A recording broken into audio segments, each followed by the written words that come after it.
Turkey moved to suspend all the trade ties with Israel, the Turkish Trade Ministry announced on Thursday. The ministry said the decision marks the second phase of Maya, which Turkey launched in April by imposing a series of export restrictions in its trade with Israel. The official statement said the Israeli government continues its aggressive attitude and the humanitarian tragedy in Palestine is worsening. All the exports and imports transactions concerning Israel have been halted, covering all products. Turkey will strictly and decisively implement the new measures until the Israeli government allows an uninterrupted and sufficient flow of humanitarian aid to Gaza.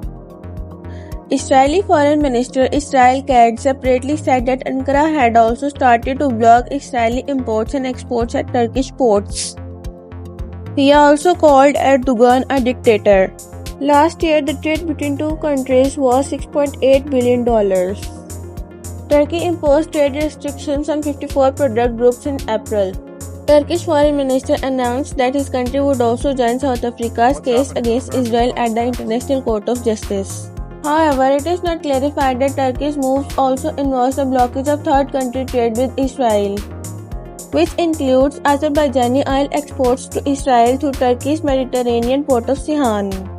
Over the past week, Turkish president has also dialed up his criticism of the Biden administration's support of the Jewish state.